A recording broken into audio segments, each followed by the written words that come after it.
Si tu entends ces paroles à cette heure précise, comprends-le bien, ce n'est pas un hasard. La Bible nous enseigne que Dieu est le maître des temps et des saisons.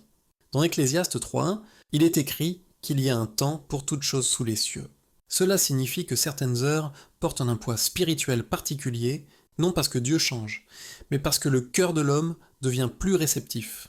La Bible ne traite jamais le soir comme un moment ordinaire. Dans Genèse 1, Dieu établit un principe fondamental. Il y eut un soir, et il y eut un matin. Le jour commence par le soir. Spirituellement, cela nous enseigne que Dieu agit souvent avant que nous voyions les résultats. À 18h, quelque chose se ferme et quelque chose commence. Dans Psaume 141.2, David dit « Que ma prière soit comme l'encens devant toi, et l'élévation de mes mains comme l'offrande du soir. » Le soir est un temps d'offrande. Dieu attend que nous lui remettions ce que la journée a produit.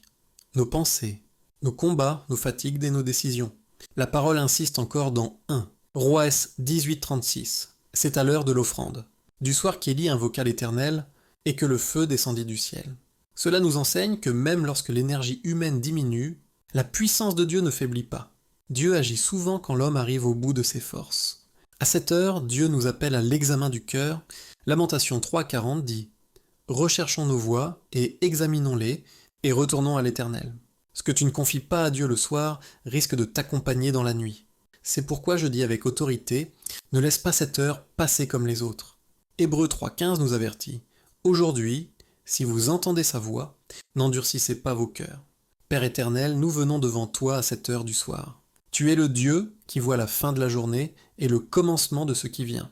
Ta parole déclare dans Psaume 55.18 que tu délivres l'âme qui se confie en toi matin, midi et soir. Nous te remettons tout ce que cette journée a produit. Là où il y a eu agitation, apporte ta paix, car Ésaïe 26.3 dit que tu gardes dans une paix parfaite celui dont l'Esprit s'appuie sur toi. Là où il y a eu des erreurs, nous recevons ta grâce, car 1 Jean 1.9 déclare que tu pardonnes et purifies. Nous te remettons la nuit qui arrive. Psaume 4.9 affirme que nous pouvons nous coucher en paix, car tu veilles sur nous. Que le feu de Dieu descende encore ce soir. Selon 1 Roi 18, pour consumer la peur, la confusion et le découragement.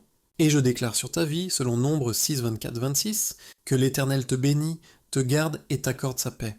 Tu n'entreras pas dans la nuit sans la présence de Dieu. Au nom de Jésus-Christ. Amen.